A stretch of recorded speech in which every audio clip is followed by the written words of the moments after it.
coloquei de... Foi lido sim, Cláudia. Não, Um poema, mas sobre o Véspera. Não, o do olhar. Não, vai ser lido ainda. Ah, tá. Então, de repente, podia ser lido depois que você falasse, antes que eu começasse a falar, né? Pode ser, pode. Então, vamos começar. Hoje é o nosso segundo encontro da Unidade de Pesquisa, Literatura e Psicanálise do nosso Instituto, Gradiva. O nosso livro de hoje está aqui, escolhido por vocês. Entre os 2 livros propostos para votação, foi O Verão em que Mamãe Teve Olhos Verdes, de Tatiana Tibuliak. Gente, eu pesquisei para tentar falar o nome dela certo, mas o meu romeno não está tão assim afiado, mas é algo assim. Esse livro foi publicado em 2017 e ele foi lançado no Brasil no ano passado, né, 2021, pela editora Mundaréu, coleção Mundo Afora. A gente tem muita gente nova aqui, então eu vou explicar um pouquinho, né, desse espaço. Ele é um espaço aberto para todos os membros do Instituto, ele não tem custo e ele é também para a comunidade. Tem como propósito ser uma interface, uma janela entre nós, né, do Instituto, e as pessoas que têm interesse por psicanálise. Então, a gente tem aqui muita gente que gosta de livros, mas não conhece o vocabulário psicanalítico, e por isso a gente vai tentar ser assim, menos academicista, né? E esse espaço não tem essa intenção, né, de ser acadêmico, né? Mas todos estão livres para perguntar, caso alguma coisa fique estranha ou difícil. E outra coisa também que eu queria falar é que eu sou coordenadora do grupo, mas só uma mediadora, uma provocadora. Sou uma leitora, como vocês, e a gente tem uma psicanalista convidada para ajudar nessa provocação. O microfone está aberto, como no primeiro encontro, que foi muito legal, muita gente falou, e é só levantar a mãozinha e a gente vai dando a palavra, eu, Angélica, vamos tentar organizar aqui para que todo mundo possa falar. Nós temos uma convidada hoje, que é a Cláudia Murta, é psicanalista, doutora, com enfoque na área de sexualidade. Ela tem estudos e trabalhos com disfunções sexuais, gestação, parto e nascimento, além do tema da saúde da mulher. A Cláudia tem experiência em estudo, ativismo e assistência a pessoas em situação de violência. Ela é professora da Universidade Federal do Espírito Santo. Eu tenho muito orgulho, né, que ela é alguém aqui da minha terra. Entre os temas mais latentes aqui do nosso livro, né, na minha avaliação, vou dar só uma pincelada agora, a gente tem a maternidade, a orfandade e o papel imposto à mulher pela nossa sociedade, a rejeição e a complexidade dos laços, a morte, o luto e a memória. O Jardim de Vidro, né, que é um novo livro dessa autora, que eu vou falar um pouquinho sobre ela também, esse livro ainda não chegou no Brasil, estou na maior torcida, né, para que o Jardim de Vidro chegue logo. Ele fala sobre estereótipos em torno da maternidade, o sentimento da falta de raízes, e fala também sobre questões como aborto e a violência contra a mulher. Então, um pouquinho sobre essa autora, né, a Tatiana Tibuliak, nasceu em 1978, na capital da República da Moldávia. Eu não saberia falar direitinho o lugar, Chisinau, talvez. E essa capital da República da Moldávia, na época, era parte da União Soviética. A Tatiana tem entre 43 e 44 anos, então, ela nasceu entre línguas, o russo oficial e o romeno, que era falado na casa dela, e entre essas fronteiras que estavam em mudança. O pai era jornalista, sua mãe editora de texto, e O Verão em que Mamãe Teve Olhos Verdes foi o seu romance de estreia, escrito em romeno. Atualmente, a Tatiana é exclusivamente escritora, mas antes ela foi jornalista de televisão. Ela é casada, ela tem 2 filhos, é mãe de 2 filhos e mora agora na França. Já tem 13 anos que ela mora lá. E aí eu vou fazer uma breve resenha, né, do que eu entendi sobre O Verão em que Mamãe Teve Olhos Verdes. espero, assim, cada um tem uma compreensão, né? Mas para quem não leu o livro, eu acho que dá para a gente acompanhar a nossa discussão. Em O Verão em que Mamãe Teve Olhos Verdes, nós temos um rapaz, o Alexi, nosso protagonista e narrador, que acaba de atingir a maioridade e sai de férias no colégio.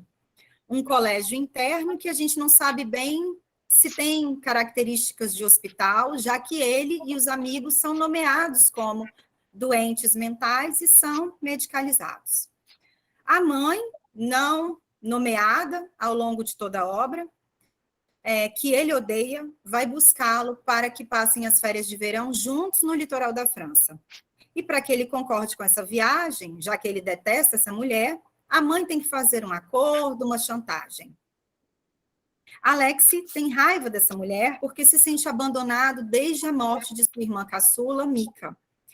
Ele conta que a mãe, após o enterro dessa irmã, se trancou no quarto e não falou com ninguém durante 7 meses. E aí a gente tem um trecho do livro.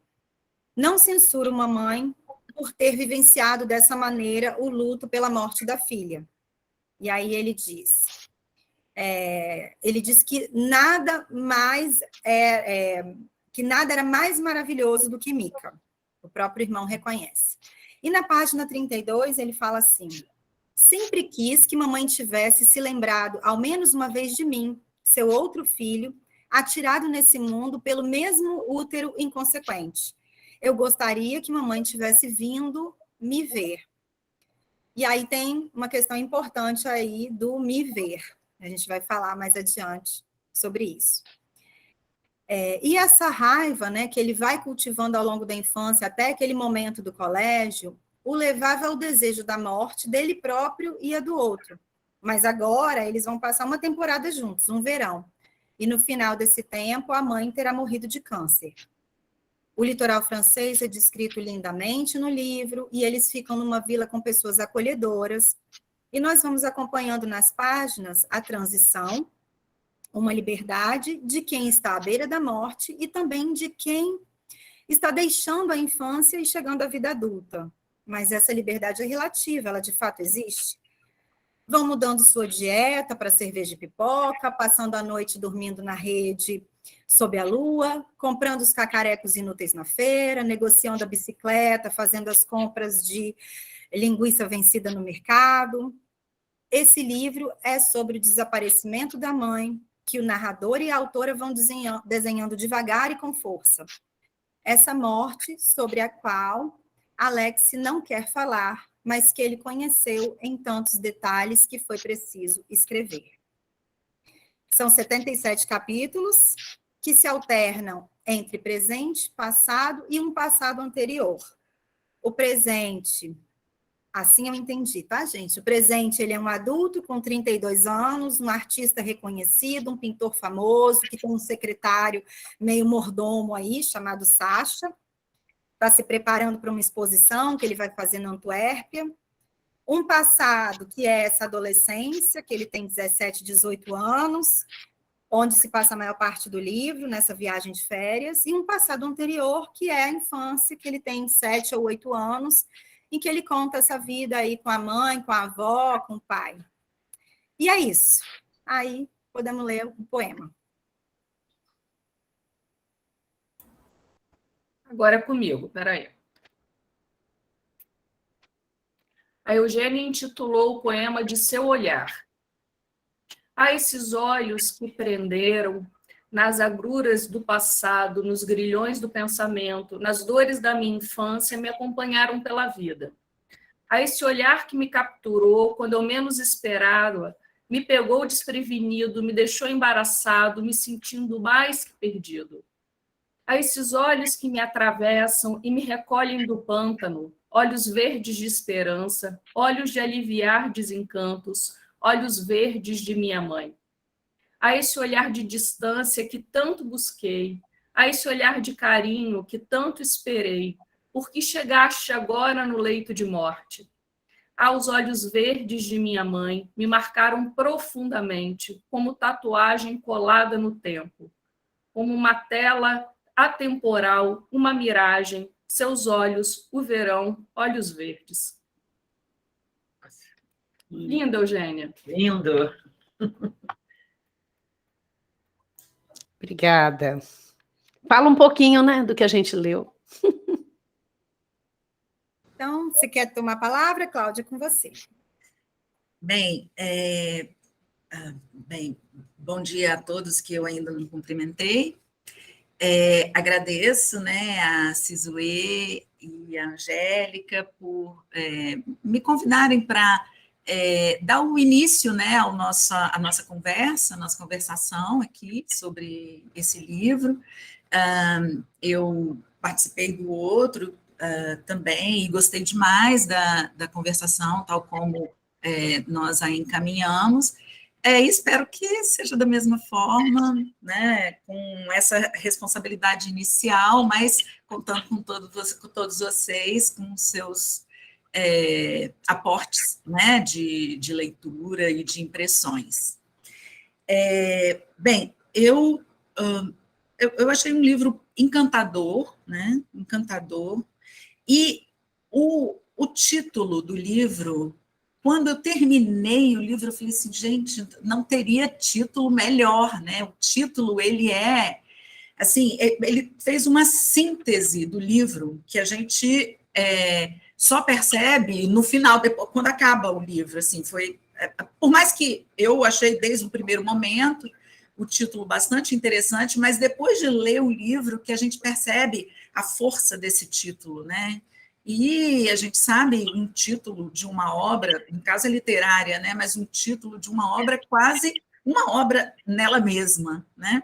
Então, O Verão em que Mamãe Teve Olhos Verdes, né? Eu achei o título muito impressionante. E vários pontos me chamaram a atenção, eu vou elencar aqui, depois vou discorrer, e aí a gente conversa mais longamente. O primeiro ponto que me chamou a atenção, até no momento inicial, foi a questão da loucura, porque ele se apresenta, né, como louco, e é um ponto que eu gostaria de tocar no primeiro momento. O outro ponto que eu gostaria, que até está no prefácio, eu gostei bastante do prefácio, né? Não sei se é prefácio ou apresentação, na apresentação do livro, muito interessante, a relação de amor e ódio com a mãe, né? Essa relação de amor e ódio é uma relação muito especial, né? E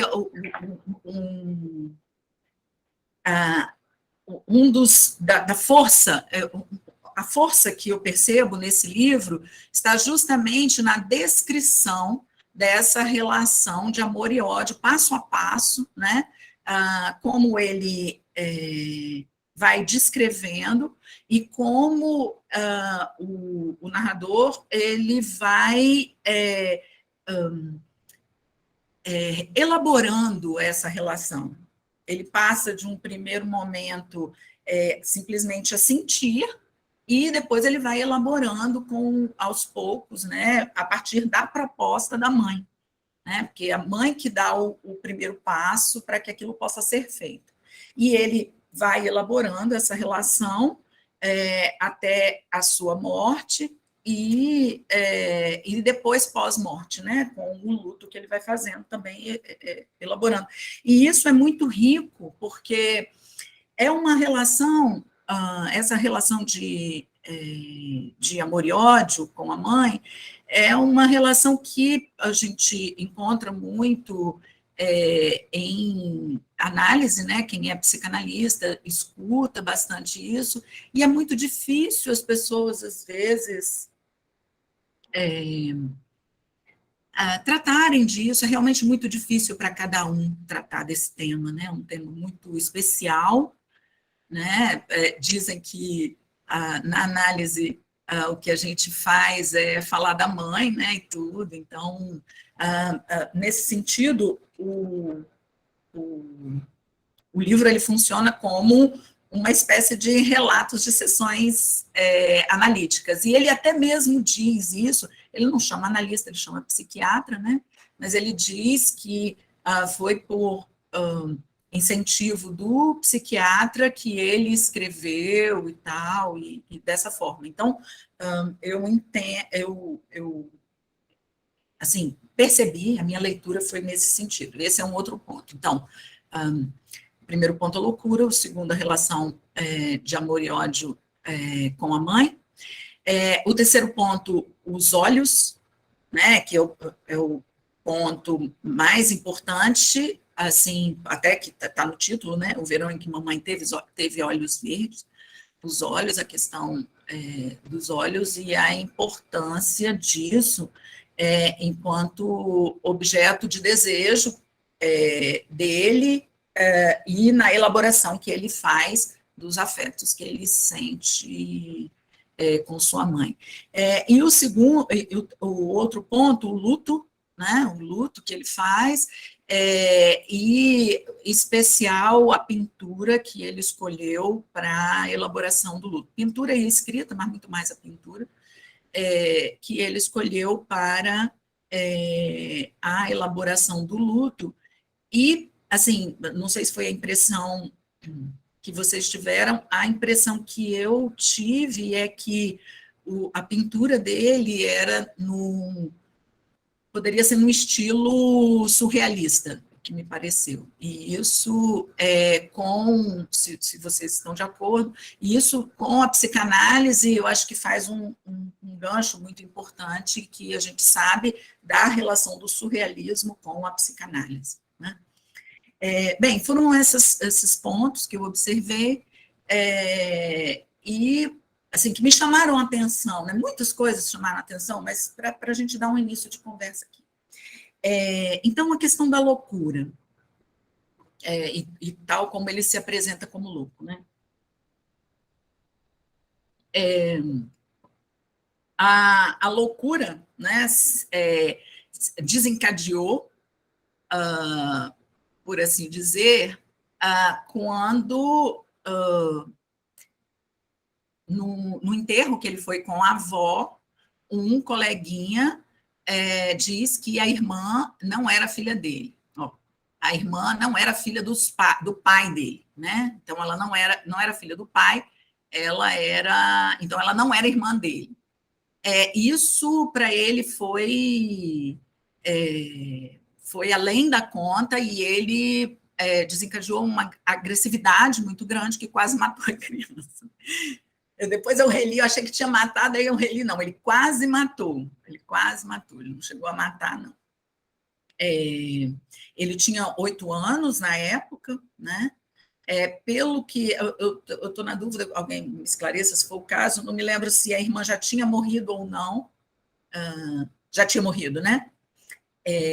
Então, bem, esse foi o fator desencadeador.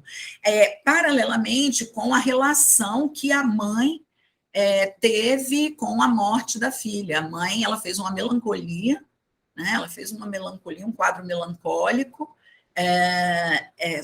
sem conseguir elaborar aquela morte, e tudo deixou de existir para a mãe, né? A mãe só pensava na morte da filha, o pai também, todos na casa, cada um, só a avó que se manteve firme, mas todos na casa foram afetados por aquela morte.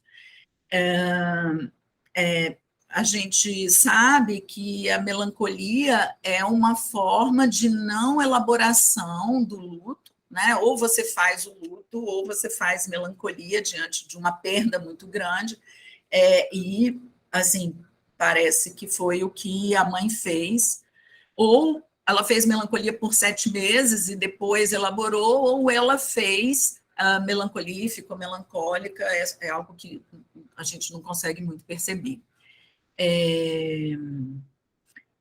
Bem, isso tudo são elementos muito... A morte, ela está muito presente em todo esse livro, né? Do início ao fim, a morte está... E a forma como ele se relaciona com a morte. Mas, como nesse momento eu estou falando do luto não, da loucura, no início, quando eu li, já que ele se apresentava como louco, eu senti, assim, eu lia como a apresentação de um psicótico, de um esquizofrênico, né? Ele até fala que a doença dele tinha uns 16 letras, eu não procurei saber o que tinha 16 letras, né? Não procurei contar, né? Porque tudo é contagem lá naquele livro, eu não fiquei contando, não.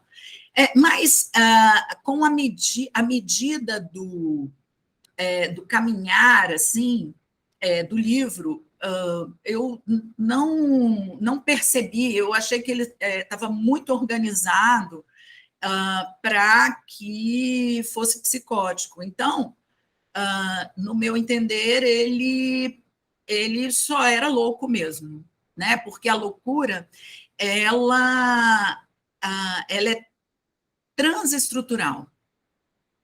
Segundo Lacan, todo mundo é louco. Todo mundo é louco, desde que seja atingido em suas questões singulares, né? Suas questões próprias e singulares, desde que ele seja, todo mundo é louco.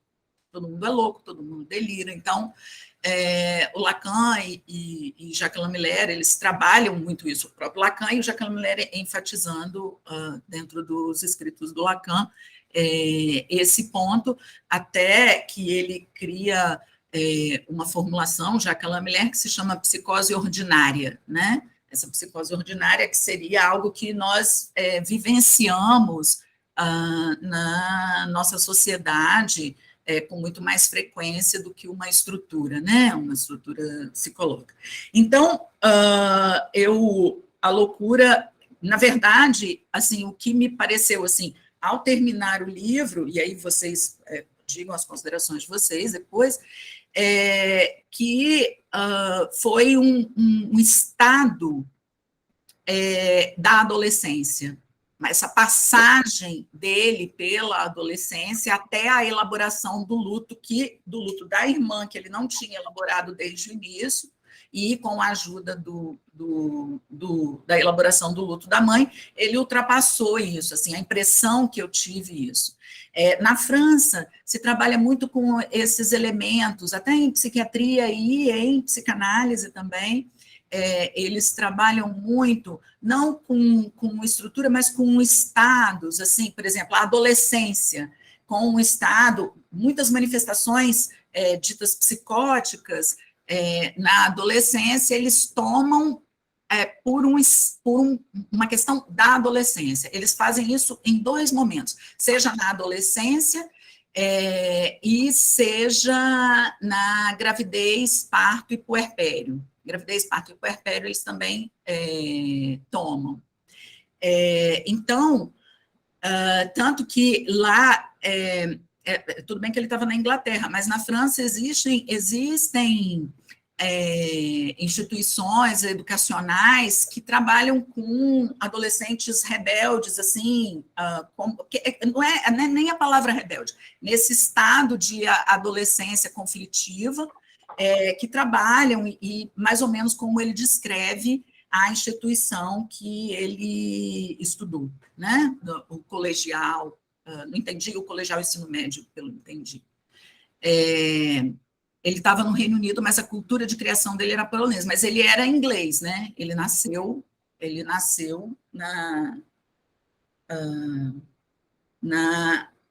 lá, né? A mãe era de cultura, a avó era de cultura, eram imigrantes, mas ele nasceu lá, né? Tem hora que ele fala assim, eu sou inglês, né? Ele falava, eu sou inglês, eu sou de Londres, né? Eu sou inglês, eu sou de Londres. E, bem, então, essa é a minha consideração, que ele viveu um estado de loucura e não conseguiria entender como um estado psicótico. Mas vocês que digam o que vocês podem considerar sobre isso. O outro ponto, assim, que realmente, assim, eu achei uma preciosidade desse livro como eu já anunciei, a relação de amor e ódio com a mãe. É muito precioso, muito detalhado, né? Que ele sai daquela daquela relação, ele sai daquela relação de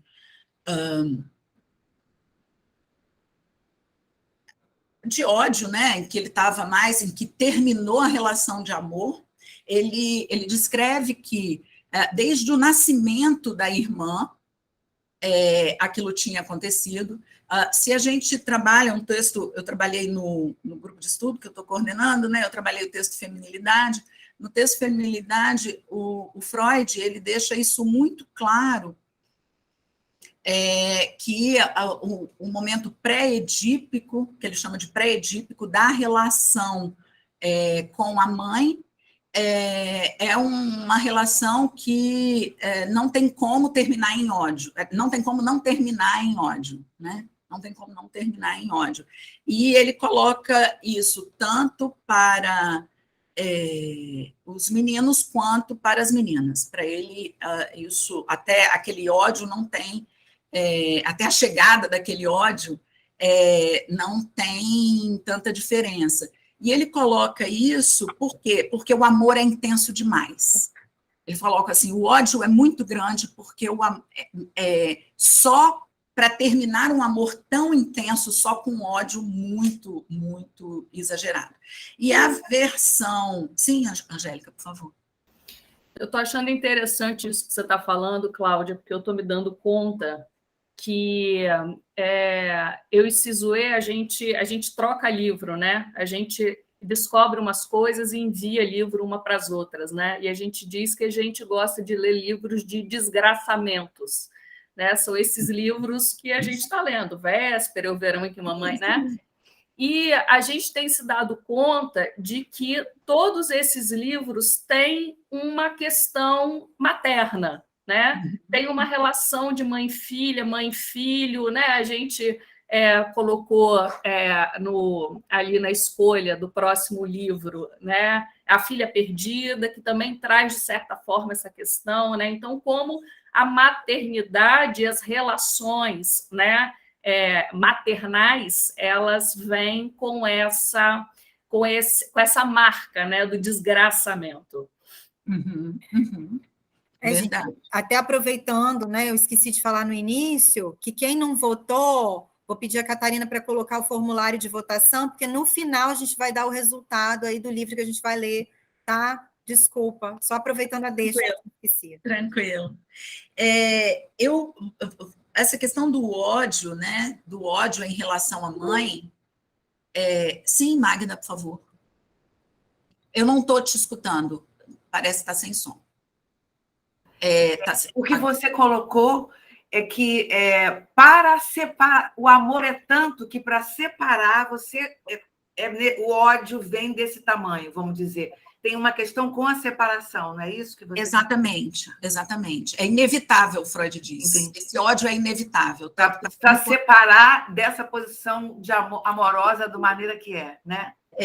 Exatamente. Obrigada. Sim, Márcia, por favor. O que eu queria colocar foi uma impressão que o livro foi me dando, assim, ao longo, eu fui lendo e me vi assim, esse menino sofre de um ressentimento, né? Foi a ideia, né? A impressão que foi me causando. E eu acho que quando você está falando dessa separação, esse momento da separação, né? Eu acho que ele sai como um ressentido. Isso até me levou a pegar aquele livro da Maria Rita, né? Que eu acho que é a pessoa que escreve sobre ressentimento, né? E o ressentimento não é um conceito que a psicanálise usa, né, ou aprofunda, mas é muito interessante, né, como fala de uma forma muito parecida com a melancolia, né, mas eu acho que é como ele reagiu a essa melancolia dessa mãe, né, diante do luto, em que ele trava uma briga, né, ele trava uma relação de muito ódio e de uma vingança, porque a forma como ele vai se colocando diante da mãe, como ele descreve a mãe, o palco é o eu dele, né, tudo se passa dentro dele. Né? Sim. Então, me deu muita impressão, não sei o que você acha disso, que as pessoas tiveram essa impressão, mas de ser um ressentido, né? Depois ele vai deslizando desse lugar na medida que, né, a relação entre ele e a mãe vai acontecendo lá na França, né? Mas me passou muito essa ideia de um ressentimento muito grande, né? Quando essa mãe virou os olhos para algum lugar que não era ele, né? Para algum lugar não, para a morte, né? Para a morte, pois é. Para a morte da filha. Ela diz, eu me perdoe porque eu me ocupei muito mais da filha morta do que do filho vivo, né? Ela pediu perdão para ele no final por conta disso. E ele, mesmo tendo perdoado, não disse. E eram os olhos dela que ele desejava, né? Esses olhos, isso, né? A questão dos olhos verdes, né? É fundamental. Fundamental. Sim, Eugênia, por favor. É interessante isso que a Márcia traz do ressentimento, né? Como ele lida com isso. E aí ele lida achando essa mãe feia, né? Mas como em alguns momentos ele escorrega no ressentimento e fala como ela é bonita. Aí depois ele fica com raiva e fala assim, essa mulher feia. E no final, assim, de tudo, como ele olha essa mãe, mesmo assim, morrendo, acabada, emagrecida, pele e osso, e ele acha essa mãe linda, e aqueles olhos lindos. É legal isso, né? Muito, quando esse ressentimento vai sendo ressignificado, né? Quando ele vai conseguindo ressignificar. Isso. A mãe, ela deu uma chance para ele, né? Ela deu uma chance, porque é como ela... Para ela, né? E para ela também, né? Eu acho que muito mais para ele do que para ela. Porque ela melancolizou, né? Então, ela só pensava na morte ali, só vivia ali com a morte. Tanto que ela o procurou quando ela estava entrando em estado de morte, né? E aí deu o lugar deu a saída para ele, a possibilidade de saída para ele. Sim, Sizuê, por favor. Microfone, Sizuê. Microfone. Desculpa, gente. Eu tinha até preparado que a gente sente, assim, desde o início do livro, que a mãe vai morrer, né? Que é algo ruim, que essa perda, né, já aconteceu. Até porque, como a gente disse lá, o livro ele vai e volta no tempo. Mas esse narrador, né, o Alédice, ele se recusa, ele se opõe a contar, a nomear a morte, até que chega num ponto crucial do livro, lá no desfecho, em que a morte, então, se revela. E aí eu tinha preparado para te perguntar... Cláudia, se você acha que essa morte anunciada, ela faz com que as pessoas revejam as suas relações, elas dão essa oportunidade, né? Se esse verão, se ele só aconteceu porque a morte já estava colocada. Sim, exatamente. Só aconteceu porque a morte já estava colocada. Por isso que eu coloquei lá no início, a morte está no livro inteiro, do início ao fim.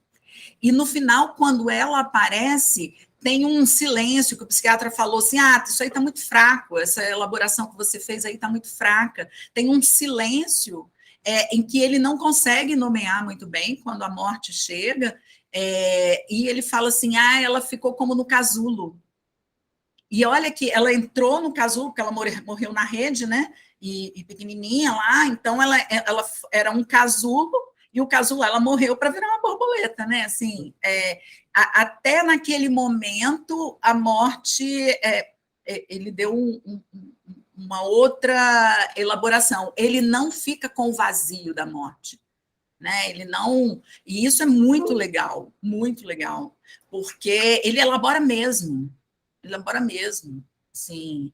Ele não fica paralisado lá naquele vazio, né? Até a da irmã, quando ele sai batendo em todo mundo, alguma coisa ele faz, né?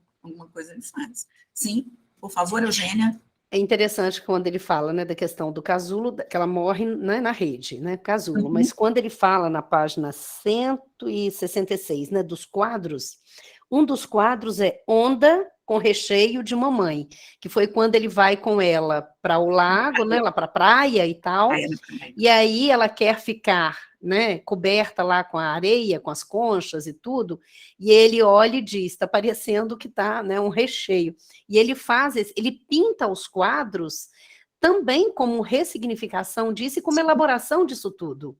Exato. Onda com recheio de mamãe, né, ela morreu dentro, né, como casulo.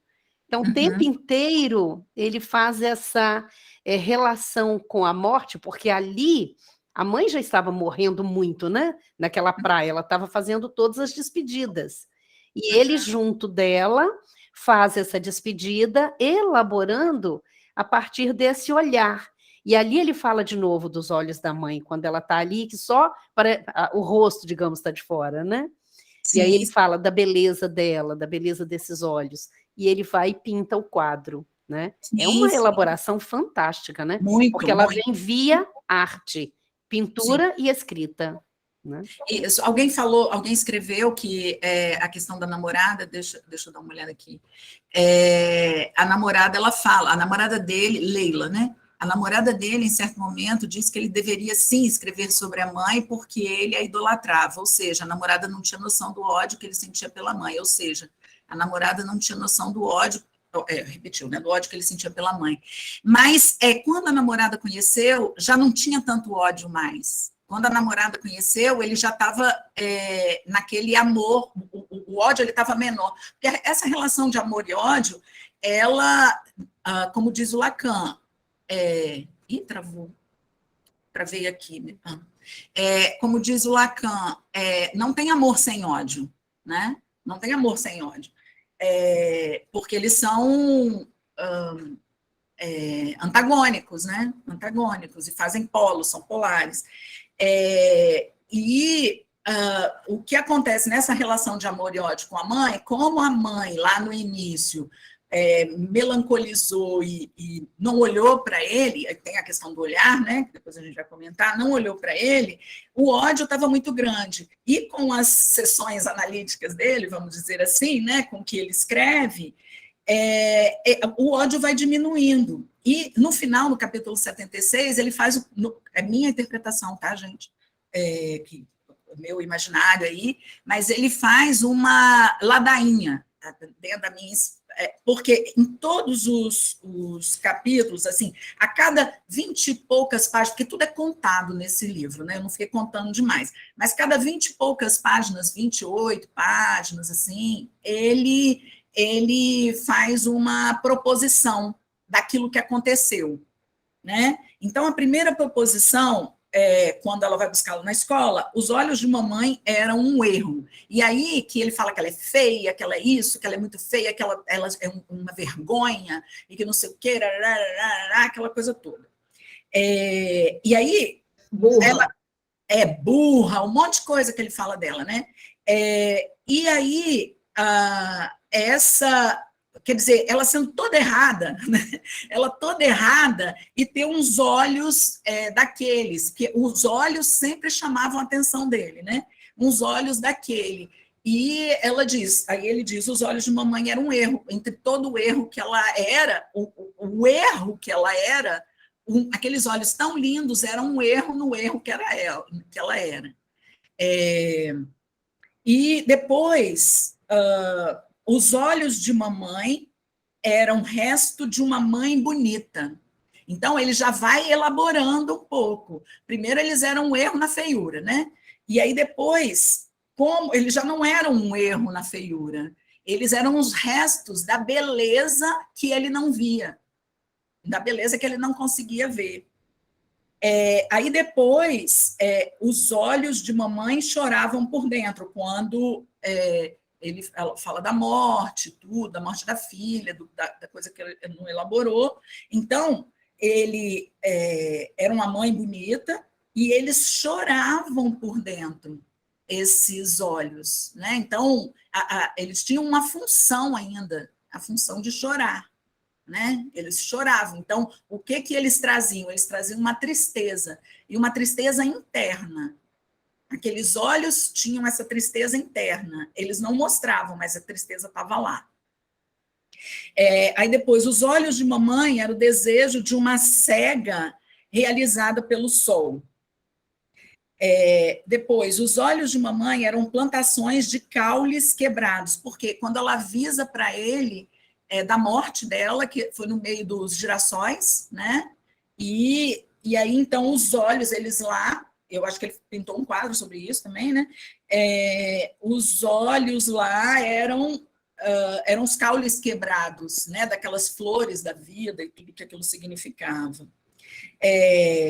E aí depois, os olhos de mamãe eram minhas histórias não contadas. Quer dizer, aquilo que ele não tinha falado, aquilo que ele não tinha elaborado, estavam nos olhos da mãe dele. Os olhos de mamãe eram clarabóias de um submarino de esmeralda, que foi quando ela se enterrou, né, nas conchas e na areia, lá na praia, né? Os olhos de mamãe eram conchas brotadas. Não, lá é na praia, os submarinos, e eram conchas brotadas em árvores quando ela se enterrou. E depois, os olhos de mamãe eram cicatrizes na face do verão. A cicatriz é o quê? É uma marca. E o verão, que a mamãe teve olhos verdes, né? Eles eram cicatrizes, então eles eram a marca daquele verão, os olhos da mamãe. E, por último, os olhos de mamãe eram brotos à espera. Quer dizer, olha como é que ele passa de um erro a ser, o broto é a vida, né? Quando ele pega a maçã, na hora que ela morreu, entre as maçãs e as nozes lá,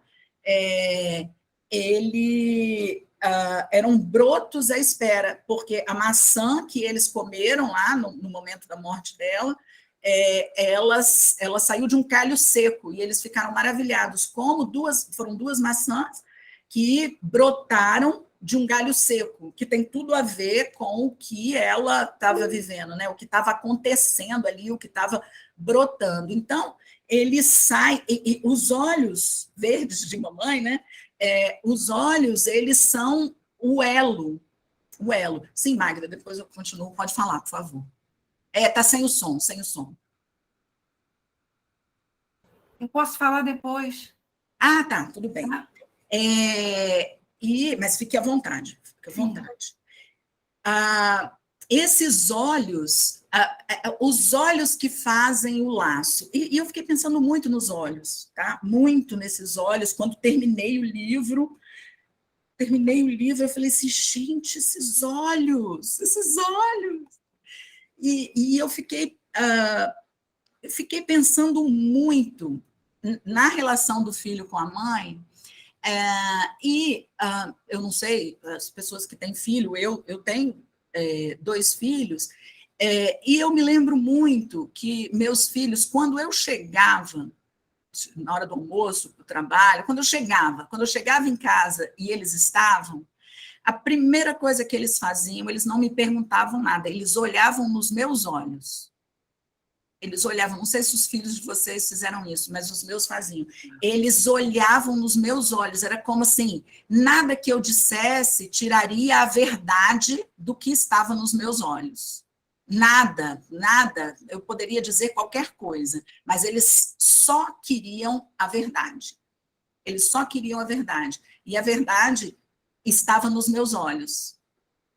A verdade estava nos meus olhos. Então, eu me lembrei assim, era muito, depois de um tempo, assim, depois da adolescência, que eles pararam um pouco com isso, agora não tem muito. Meu irmão também tinha isso. Meu irmão, ele é bem mais jovem do que eu, e aí ele sempre tinha um olhar, muitas coisas não eram ditas, não eram ditas com palavras, mas eram ditas com aquele olhos nos olhos, os olhos nos olhos. E eu entendia que quando meu filho, ou seja, meu irmão, assim, eles olhavam os meus também, né? O elo do olhar, o Theo está colocando. Quando eles olhavam assim, eles capturavam o meu desejo, a verdade inteira naquele olhar, assim. Era isso que eu sentia, e como se eles dissessem, não adianta você me enganar com palavras. Não adianta você me enganar com palavras. E era assim, porque eu chegava, às vezes, eu sempre fui alguém de desviar o olhar, e eu desviava, e eles faziam assim, sabe? Ainda mais que eram, né, crianças baixas, aí eles vinham por baixo assim, ficavam olhando assim, exatamente nos olhos. E é o que ele faz o tempo inteiro. É o que ele faz, ele tira tudo que ele tira, não são das palavras, que ele ainda fica rindo, das mentiras que ela contava, tem uma parte, né, que ela inventou histórias e tal. Não era isso, eram os olhos que... Por quê? Lá no primeiro momento, quando ela melancolizou, ela tirou o olhar dele, ele queria, ela tirou. E pelos olhos ele recuperou e saiu e conseguiu fazer o luto, a elaboração da morte dela, e eu considero também da morte da irmã ali, né? E os olhos, eles são...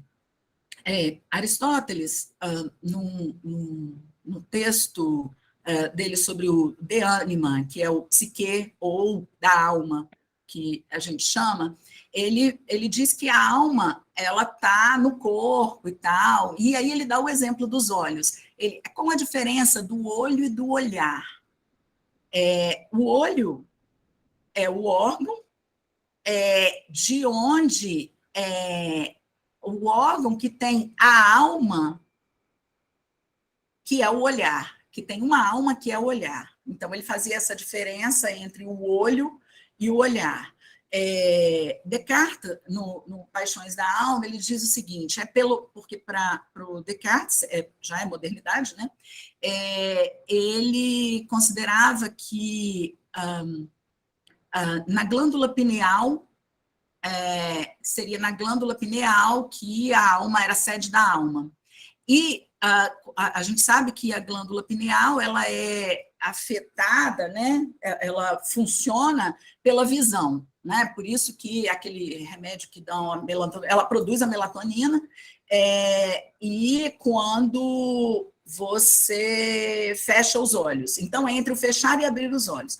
E para o Descartes, pela percepção, por aquilo que se percebe, você é afetado, seus afetos aparecem e a condição de pensamento afetivo para o Descartes Então, os olhos, para ele, também são as janelas para a alma, né? Assim, porque é por onde tudo se organiza. O Freud, ele fala de zonas erógenas, né? Então, o corpo, ele é permeado de zonas erógenas por onde a pulsão se manifesta, né? A pulsão se manifesta por essas zonas erógenas que estão no corpo. Ele não nomeia exatamente, quem nomeia é o Lacan, mas o olho é uma zona erógena. O olho é uma zona erógena. E o olhar é aquele objeto lá que o Lacan coloca. Então, nesses olhos verdes da mãe, ele conseguiu capturar, né? Ele conseguiu capturar o olhar que ele não teve, e mais do que isso, ele conseguiu não só capturar e capturando o desejo e sendo, no meu entender, na minha leitura, conseguiu aceder ao desejo, porque ele não precisa do desejo da mãe para ele poder desejar, sem o desejo da mãe ele não podia desejar, e ele não teve, ele conseguiu aceder ao desejo dela, e a partir disso desejar. Tanto que ele elabora, posteriormente, o luto pela via dos quadros. Que eram as cenas de tudo que ele viu lá, que ele viveu naquele verão, e que ele viu, e ele vai fazendo aqueles quadros. Então, pelo olho e o olhar, ele vai recuperando o desejo dele. Por isso que lá, desde o início, assim, no início eu tinha achado que ele era psicótico, depois eu achei que não, né? Por conta disso, o Lacan fala, pegando do Merleau-Ponty, ele fala da esquise do olho e do olhar, né? Então, o olho, a morte organiza tudo, ela dá o start, a morte dá o start, e o olho e o olhar garantem o processo dele, né? De elaboração do real lá da morte. Sim, por favor, Sizuê, e depois Magna. A Magda tinha levantado antes, pode falar, Magda. Por favor. Porque eu queria retomar o que você disse sobre foi mais para ele do que para a mãe, ela deu uma chance a ele.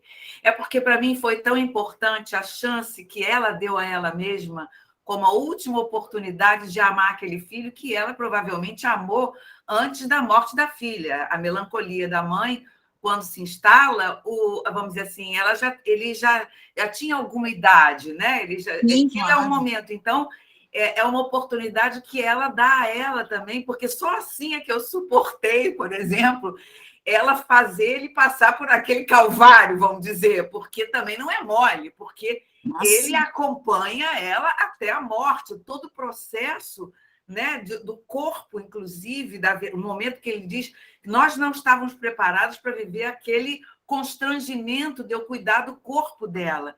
Então, mas vamos dizer assim, mas era a última oportunidade que ela tinha de amar aquele filho, né?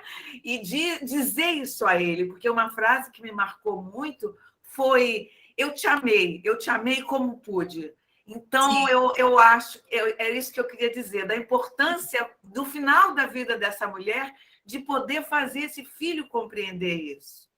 Sim, né? sim, claro. Claro, ela fez a função. Porque o Freud, ele fala, a função da mãe é ensinar seu filho a amar. Ela fez a sua função, ela cumpriu a função dela. Eu acho que ela precisava disso. Sim, exatamente. Concordo totalmente com você, Magna, totalmente. Sim, Eugênia, eu acho que queria falar antes, depois Eugênia. Eu ia falar uma coisa, mas aí a Magna me deu a deixa para eu falar outra coisa. Vou, então, mencionar o Amei Como Pude, que também me mobilizou, né? Achei muito bonita essa passagem, que está na página 197. O Alex, né, dá um banho na mãe e pergunta se as marcas que ele vê nos seios dela são sintomas do câncer. E a mãe responde que são as mordidas que ele dava quando ela o amamentava.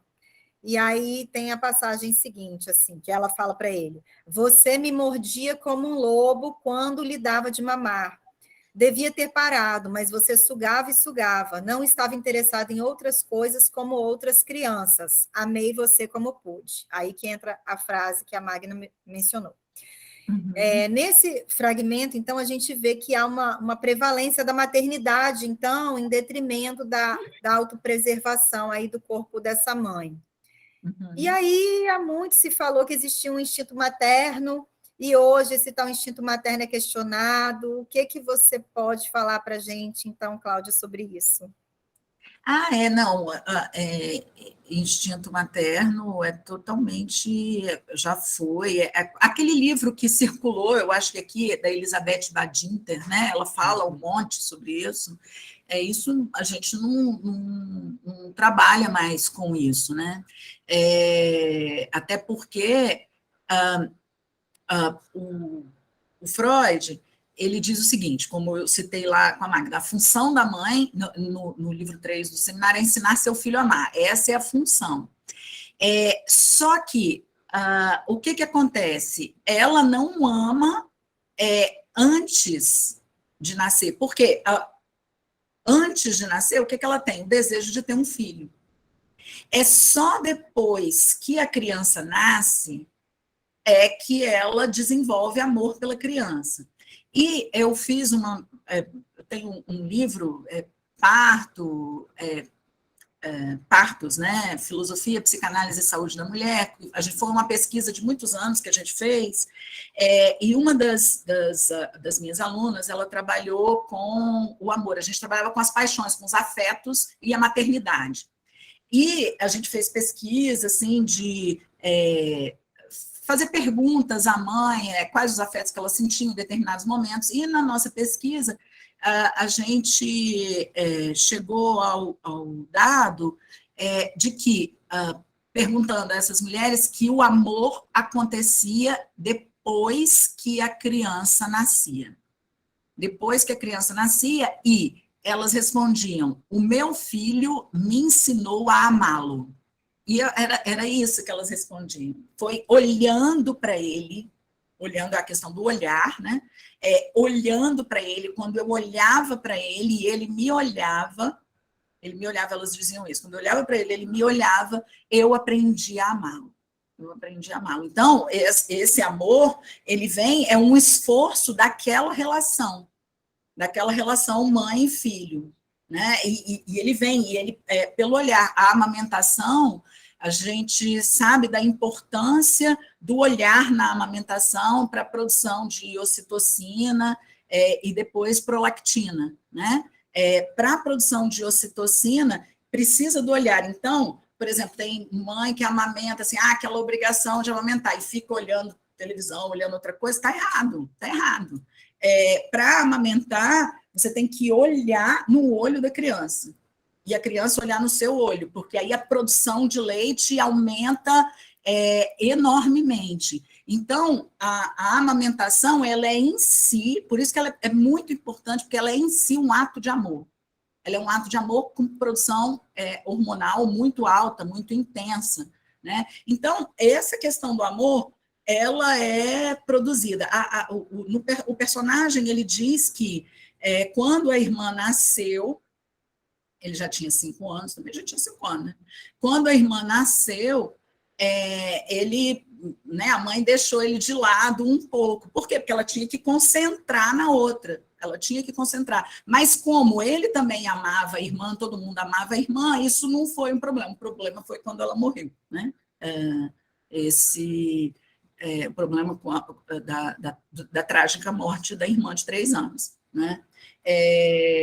Mas, então, respondendo a sua pergunta, não tem instinto materno, tem uma função, que o Lacan fala muito, né, do outro e tal, da relação da mãe, a relação da mãe com a criança, e é isso, assim, a gente tem os relatos, é um fato, assim, é um fato, e por isso que quem trabalha com puericultura e amamentação está muito atento, porque é um momento muito delicado, e com ginecologia endócrina também, porque os ginecologistas endócrinos, eles dizem que a amamentação, ela substitui a placenta. Então, que a placenta, onde a mãe e o filho são um só, né? São um só pela via da placenta, a amamentação substitui. Então, eles, quando está amamentando, eles consideram feto. Eles consideram feto. Ela só deixa de ser puérpera depois que termina a amamentação. Então, é um momento assim de muita delicadeza, que é uma gestação fora do útero. Uma gestação fora do útero, e é ali que essa questão do amor desenvolve assim, muito, muito claro, principalmente pelas questões hormonais, e nós somos humanos, né? Nós somos animais humanos, né? Então, tem a parte hormonal e tem a parte que nos cabe nessa história. Sim, Eugênia, por favor. Pegando o gancho um pouquinho antes, né, quando está falando dessa relação deles com o banho da mãe, né, que ele teve que cuidar da mãe, tem uma parte muito bonita em que ele diz assim, minha mãe foi a primeira mulher nua que eu peguei no colo. Porque ele estava dando banho, cuidando dela, e, né, então ele fala disso, né, porque ele ainda era muito jovem e naquela loucura dele ele não tinha tido ainda experiência sexual concreta, né? Então, ele fala isso, minha mãe foi a primeira mulher nua que eu peguei no colo. Sim, sim, muito importante mesmo. E ele fala disso com muito carinho, né? Com muito sim. cuidado com essa mulher, né? Muito legal. Sim. Angélica, por favor. Eu queria retomar a questão do mito materno que esse Zoe trouxe, porque eu tive uma época no consultório, 9 mulheres grávidas em tempos diferentes, né? E com crianças nascendo em tempos diferentes, mas elas todas em um período de 1 ano, eu fui acompanhando essas mulheres, e eu fui entendendo que ainda existe, né, em pleno século XXI, a expectativa do mito materno, né, desse amor, né, já desde a fecundação, né, transformando a vida dessas mulheres. As renúncias, muitas vezes, as dores no corpo, elas começam a aparecer, né, com prevalência, né, e aí muitas delas diziam, me enganaram, ninguém me contou sobre isso, né? Diziam que a maternidade e a gestação era um momento de plenitude, né? E eu estou aqui doída, eu parei de beber, eu parei de fumar, eu tive que parar de comer milhares de coisas, né? E elas ressignificando esse tempo, né? Realmente a experiência que eu tive foi que o amor só chega mesmo no a posteriori, né? Mas a expectativa é de que esse amor tenha que vir de saída, né?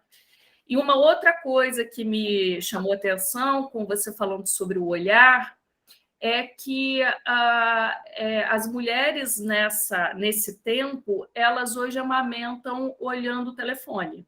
Sim, péssimo, péssimo. Exatamente. Então, assim, o que me fez pensar que a gente vai precisar olhar as consequências disso. A gente que tem essa proposta mais investigativa de clínica, né, Cláudia? Uhum. É que a gente precisa começar a olhar as consequências desse olhar que já não está mais para a criança, né? Da amamentação não ser um tempo mais de entrega, né, do corpo dessa mãe, né? Essa mãe está ali dividida, né, entre as redes sociais, né, os Instagrams da vida, né, e aquela atividade que ela precisa fazer acontecer, né, que é a amamentação. Sim, isso é muito importante. Assim, as gestantes que eu acompanhava, até minhas amigas, as puérperas, né, no caso, eu me lembro que tem uma amiga minha que trabalha com tecnologia comigo, trabalhava até comigo, né, com tecnologia. Aí, quando ela engravidou, a filha dela tem 6 anos hoje, é minha amiga, né? Nós somos muito amigas. E aí ela falou assim, estou amamentando, fico aqui trabalhando, tudo. Não faça isso, não faça isso, não tire da sua filha o que ela tem, o que ela pode ter, sabe? E, assim, quem eu posso avisar, eu aviso. Quem eu posso avisar, eu aviso, porque a sociedade capitalista, né, ela quer acabar com tudo, né? Ela quer acabar com tudo, ela quer acabar com todas as possibilidades e entrar... E a maternidade, isso que a Angélica falou antes, o mito do amor materno, né? As mães se sentem culpadas, porque acontece muita coisa, são muitos sentimentos ali, né? E elas se sentem culpadas e não podem se sentir culpadas. A mãe, ela fica numa situação assim muito vulnerável, e ela é atacada por todos os lados, e isso só se exige das mães, só se exige. É um nível de exigência em todos os sentidos, né? Que tem que trabalhar e depois tem que cuidar em casa e que não sei o quê. Se o companheiro está fazendo a parte dele, se acha fazendo muita coisa, enfim, né? Essas coisas que a gente sabe que a sociedade... Mas isso é um projeto de... destruição do poder materno, né? É um projeto capitalista esse, sim, muito grande. Capitalista agora, né? Mas eu trabalho na perspectiva, assim, eu já falei em alguns lugares aqui, que quando Freud propôs a inveja do pênis, lá nesse texto de feminilidade, né?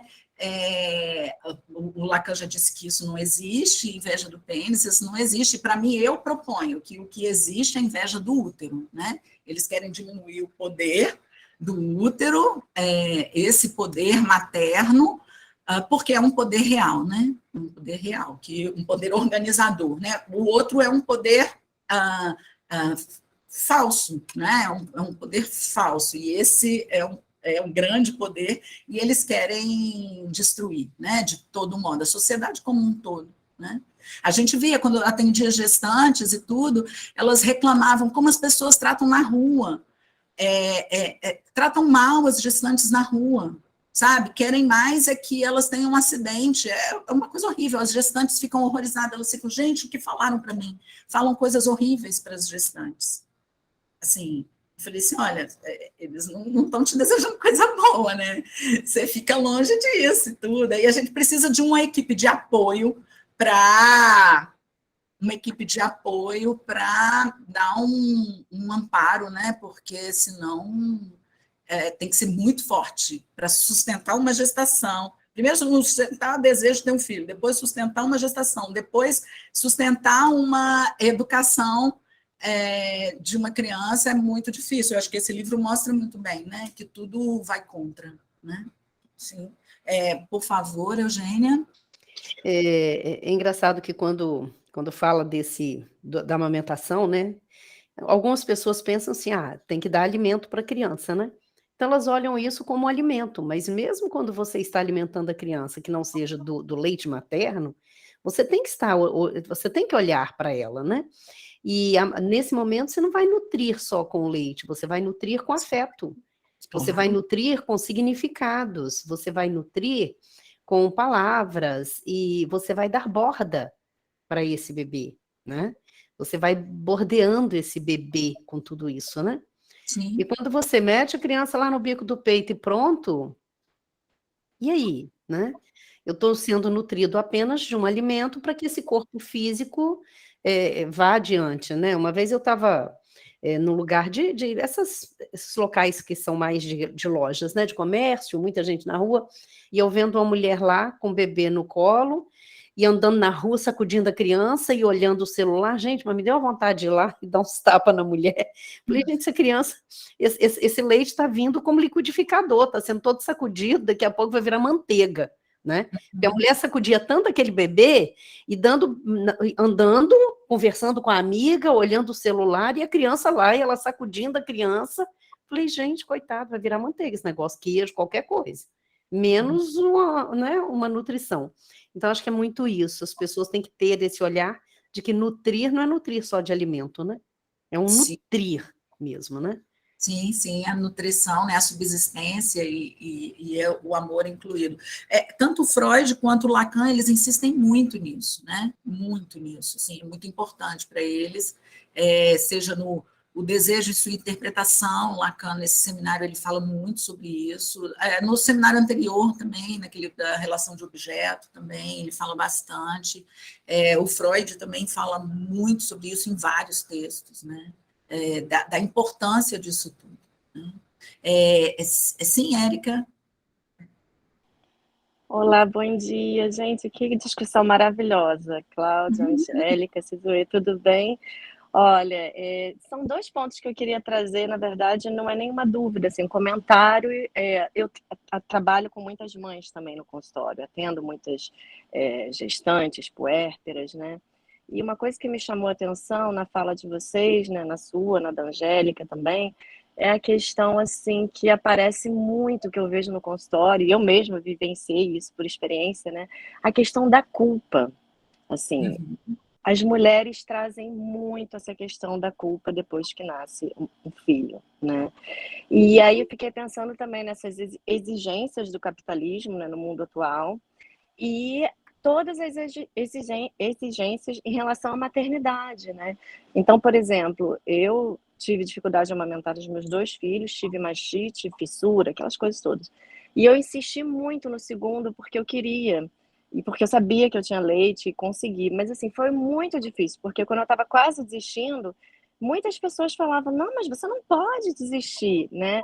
E eu fiquei pensando depois muito nisso, assim, consegui, amamentei mais 1 ano e pouco, cada um dos meus filhos, mas é muito delicado isso, né? Porque só a mulher que está vivenciando aquilo sabe a dor e tudo que ela está passando para poder conseguir, por exemplo, amamentar, que não é uma questão fácil, que também é isso, como a Angélica falou, não é avisado, né? Não se sabe disso, só depois que se tem um filho, né?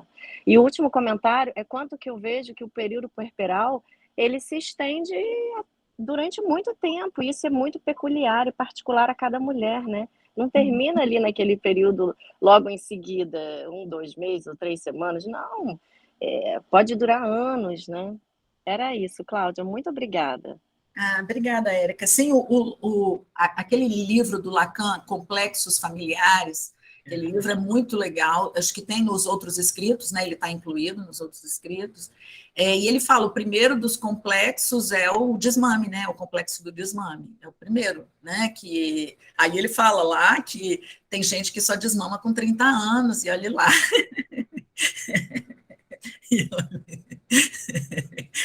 Corroborando o que você disse, né? Ô, Lenice, por favor. você gostaria de falar, de se pronunciar? Eu fiquei aqui escutando, né? Bom dia para quem eu ainda não falei, né? Com quem eu ainda não falei. E me retornou, não só no consultório, mas até compartilhar uma experiência, eu acho que vale. O lugar desse sujeito que nasce, né? E que está sendo amamentado. O que me ocorreu é que, na minha experiência como mãe, né, amamentando esse filho, eu consegui amamentar aí por 1 ano, e o desmame foi o próprio filho que não quis mais o peito, né? Foi muito bacana. Mas eu me lembro no início da amamentação como era difícil para mim amamentar, estar ali com o olhar para aquele sujeito, né? E como ele demandava. A demanda daquele bebê incessante, e aí me lembra o texto da feminilidade, que a Cláudia apresentou outro dia, né, a aula da Cláudia, uma das saídas é a maternidade, né, e aí a amamentação. E que ali há um sujeito. Eu acho que é isso que eu estou tentando marcar, né? Esse sujeito, mesmo bebê, recém-nascido, há algo ali, né? Há alguém ali. Eu acho que é essa marcação e que faz demanda, né? Acho que é essa marcação que eu estou tentando trazer, né?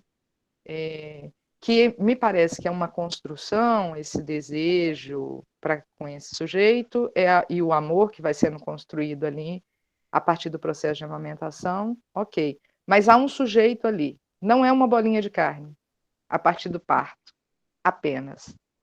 Né? Se a gente pensa a própria clínica do autismo, aí, que é um outro tema, né? Há algo de um sujeito ali que faz demanda. Eu acho que esse é o ponto que me toca, especialmente nessa discussão. Acho que é isso que eu consigo falar agora, assim, né? De pronto, foi um ponto que me tocou especialmente, né?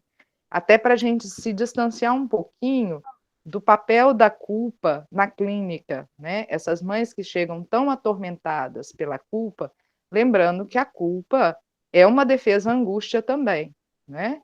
E que estamos inseridos nesse contexto do capital, né? O discurso capitalista, que é esse quinto discurso que a gente poderia considerar, estamos inseridos aí. E essas mães também, as mães contemporâneas estão inseridas ali, né? Então, se a gente vai por uma lógica da responsabilização e de como cada uma destas mulheres, mães, divididas sim, porque há uma mulher e uma mãe ali, né? Já está dividida de saída e é para estar mesmo, né?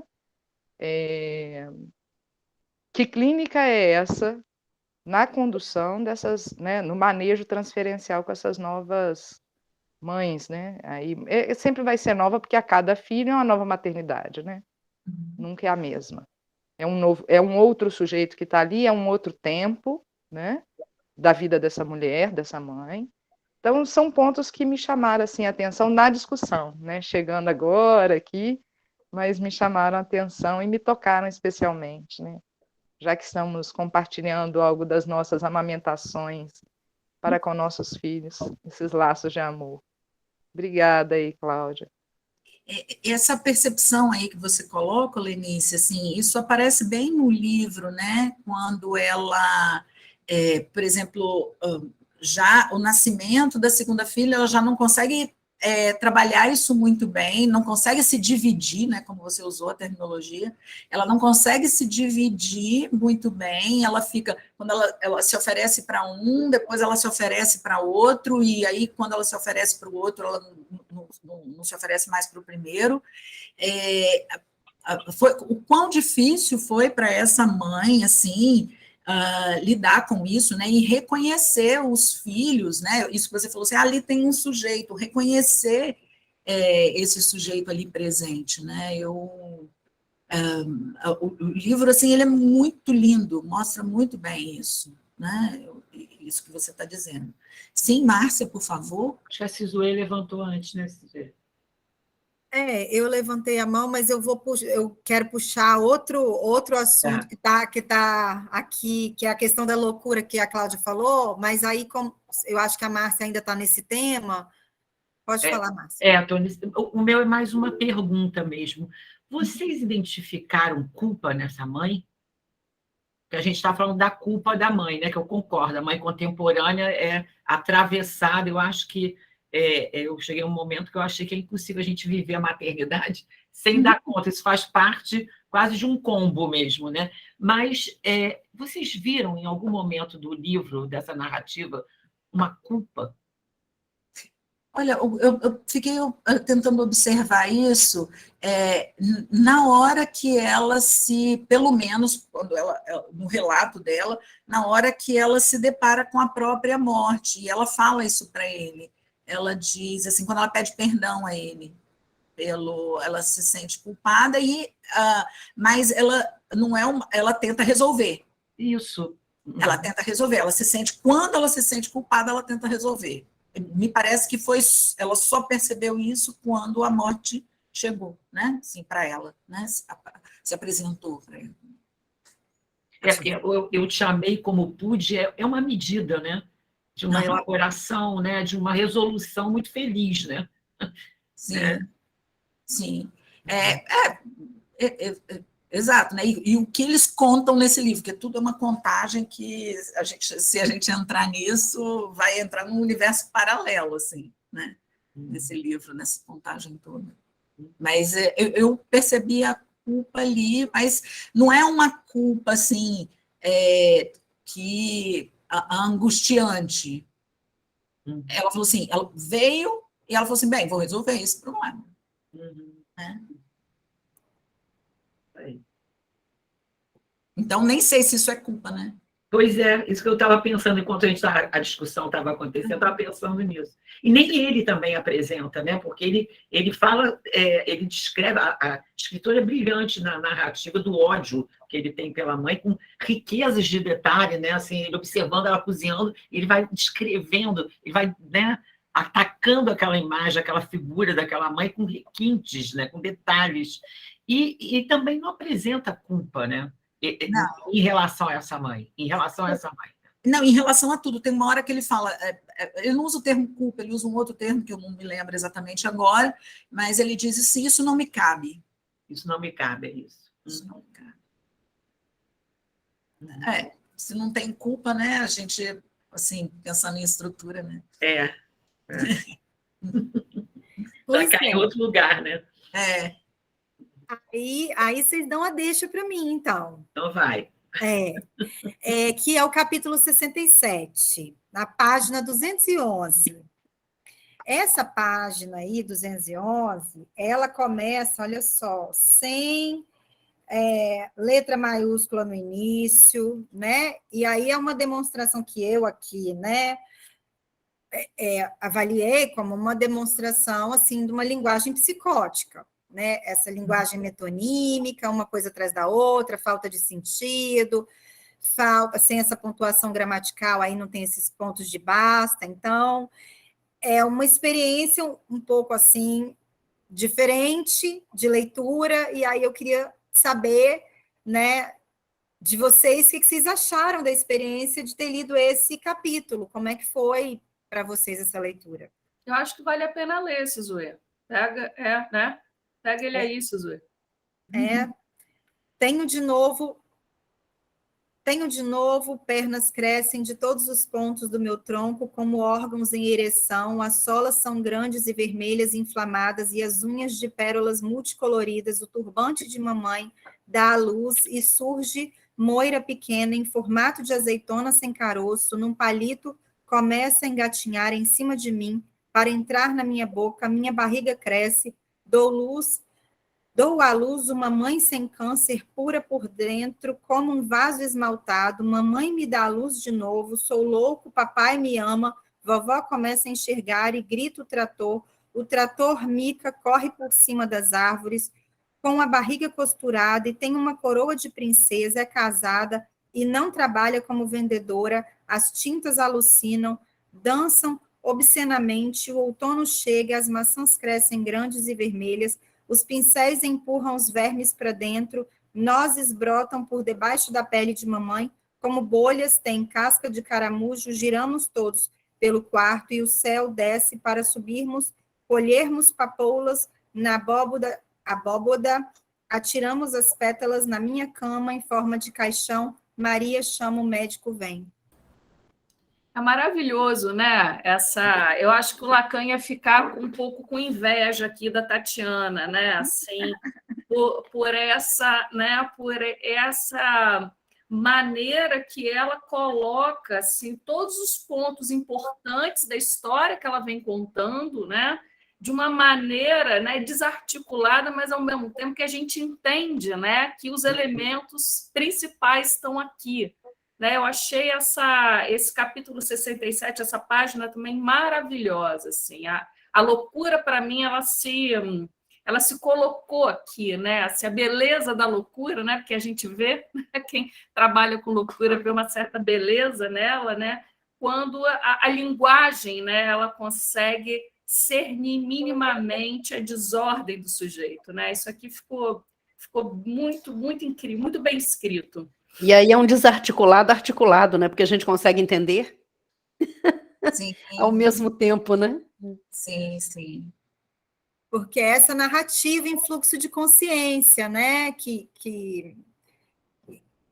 tenta colocar o que está na cabeça desse narrador, e esse narrador, como tem essa cabeça especial, né? Diferente, a gente tem essa oportunidade, então, de experimentar o que seria uma cabeça psicótica. Para mim, eu interpretei assim, tá, Cláudia? Sim, sim, sim. Então, deu essa oportunidade. A gente tem outros livros que nos dão essa chance, né? Mas eu acho que a gente teve essa chance aqui também, que é muito especial, assim. Como ver, tem outras passagens, não sei, a Magda pode falar, e depois eu volto, que eu destaquei umas passagens também interessantes.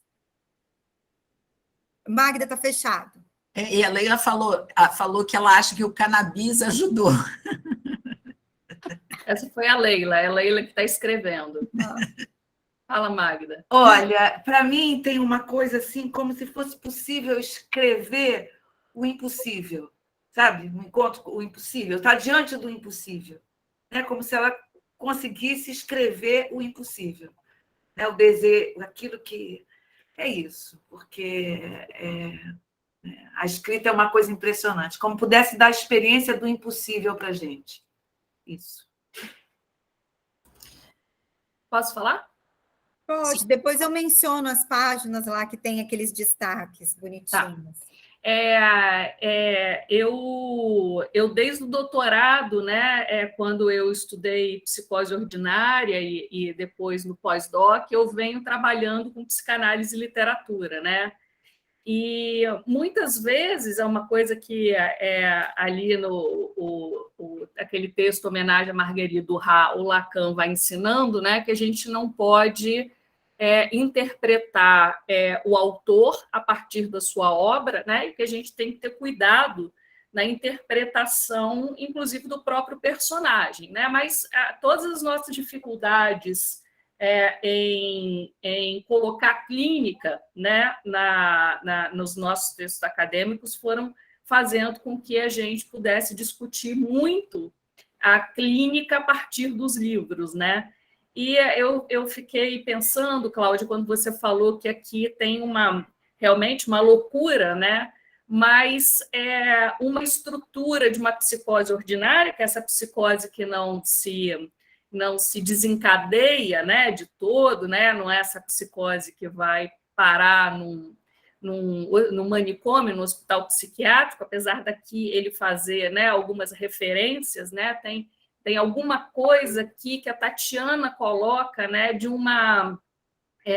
parece que ele transita realmente pela loucura, né, sem que a autora nos permita diagnosticá-lo. Isso, para mim, foi muito precioso também nesse livro, porque eu sempre tenho o ímpeto da clínica, né? Então, o ímpeto do diagnóstico é uma das primeiras coisas que começo a ler, eu preciso situar o sujeito aí na psicanálise, né? Que meus olhos não, né, não conseguem, meus ouvidos não conseguem deixar de marcar, né, naquilo que eu atravesso. Então, assim, atravessando esse livro, né, eu fui entendendo, né, como essa escrita da Tatiana foi especial nesse sentido de que a loucura está colocada, mas não é uma loucura que nos permita diagnosticar esse rapaz, né? Eu acho que ela foi cuidando também para não patologizar ele, né?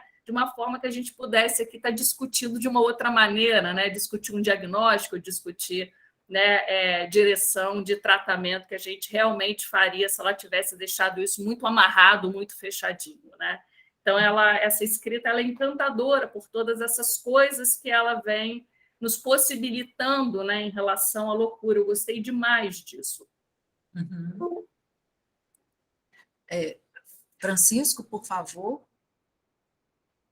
Tá, seu sono, precisa colocar o som. De bloquear.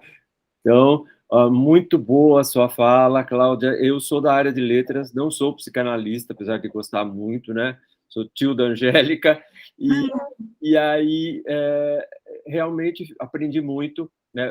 Me fez ver outro lado do livro, porque, como eu sou da área de letras, me chamou muita atenção a literatura, a parte literária, a coisa que a Sizue acabou de falar. Esse capítulo me chamou muita atenção, mas também esse fluxo de consciência eu acho que está no livro todo, porque não tem linearidade. Uma hora ele fala que é virgem, não, que se transou com a Moira, depois ele é virgem. Então, né, a sequência narrativa, né, não tem lógica, né, de se pensar em termos racionais. Ela é toda no vai e vem. Ora a mãe já morreu, depois ele está conversando com a mãe de novo, a mãe está viva, né? E isso me chamou muito a atenção, esse fluxo de consciência. Esse capítulo realmente aparece destacado, mas a verdade é que isso perpassa todo o livro, né? A estrutura do livro. E outra coisa que me chamou muita atenção, as comparações e as metáforas são incríveis, porque a gente sabe que a literatura é o como, né, gente? Falar de relacionamento de mãe e filho, de morte, isso todo o texto, ou como disse a Angélica, dos desgraçamentos, porque de felicidade não se faz literatura, essa é a verdade, né? Sim. Então, a gente sabe que então, tem uma metáfora que me chamou muita atenção, todas me chamaram, inclusive a Cláudia já citou sobre os olhos, né? Ali aparecem várias metáforas. Aqueles dias pareciam um verão com Alzheimer.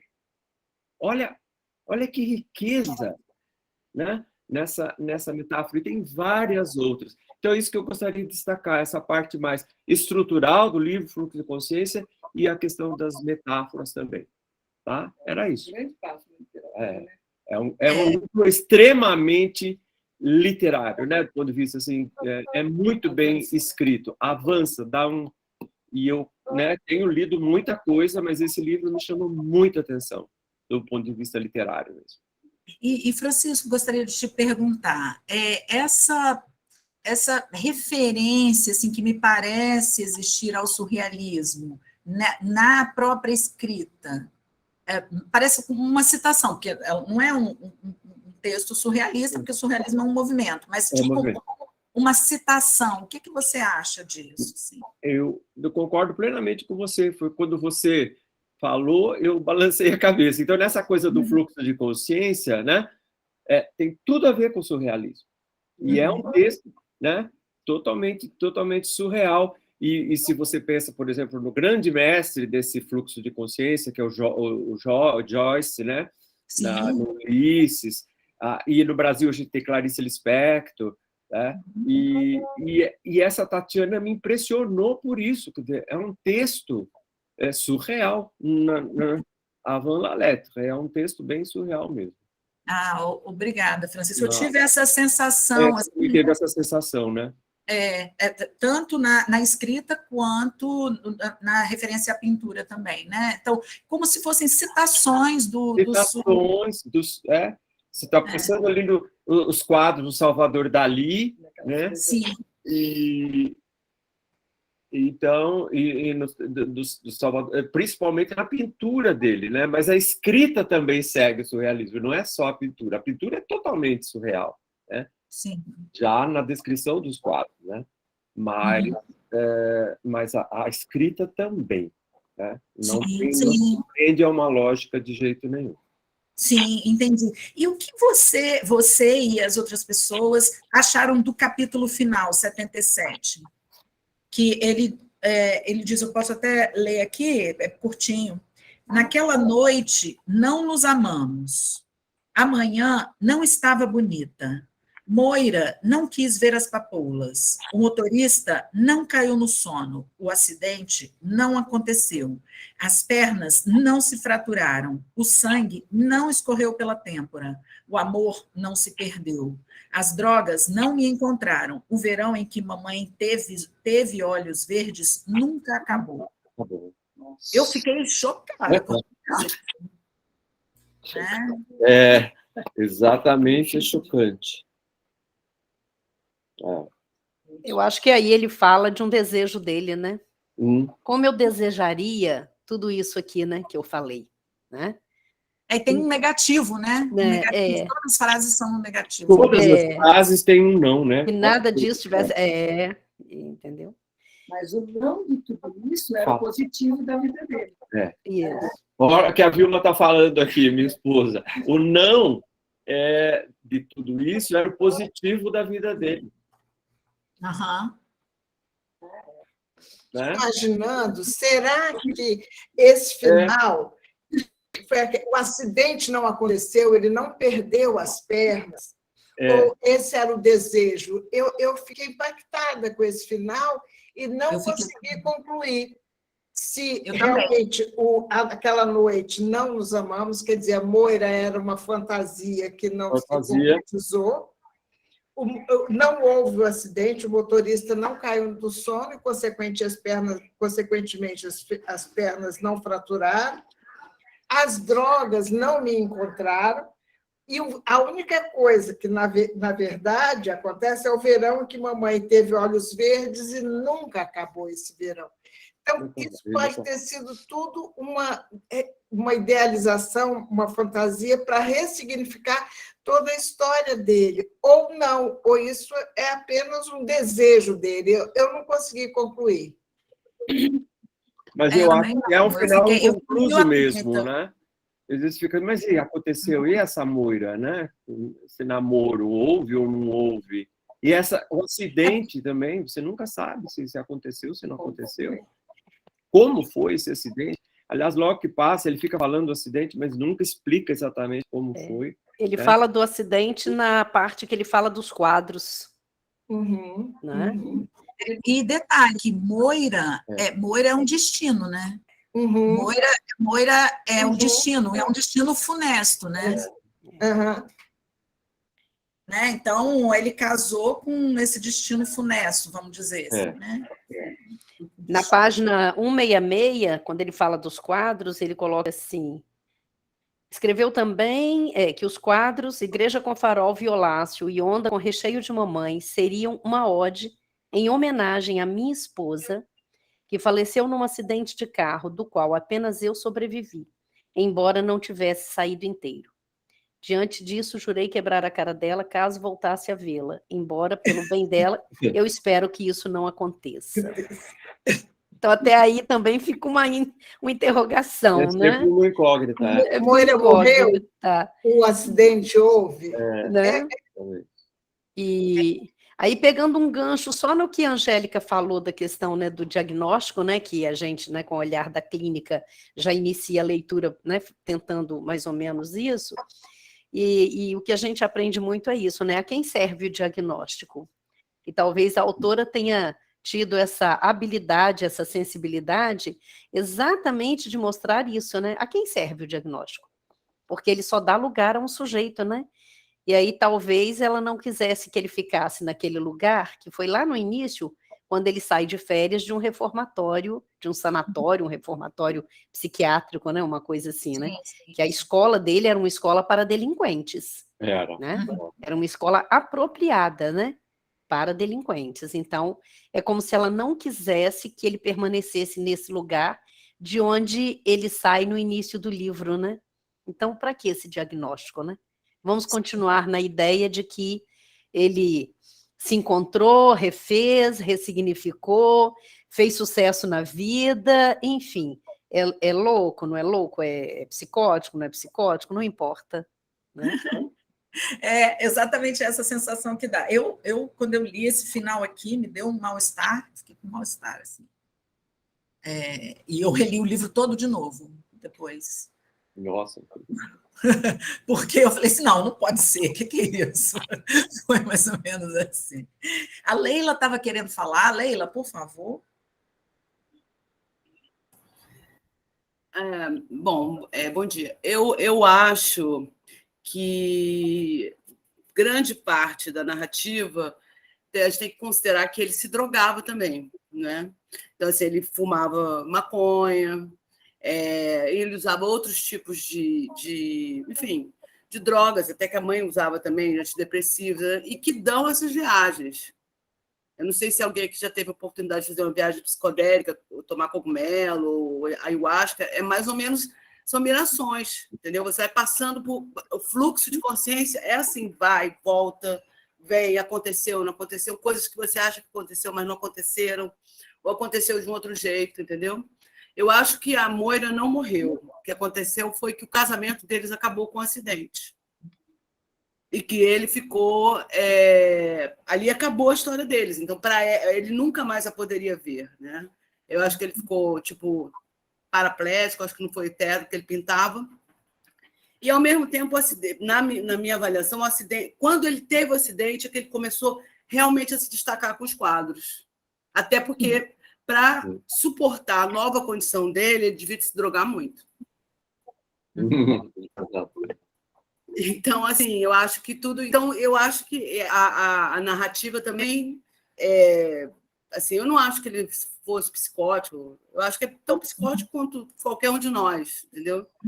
E eu acho que é isso. Eu acho que esse fluxo de consciência está ligado a isso. As drogas têm tanto que aquela página que ele escreve, você pode ver que ele chama Maria e fala para Maria que quer o saquinho de cannabis dele. Ela joga para ele, aí vem o outro capítulo. Quer dizer, é minha avaliação, entendeu? Claro, claro.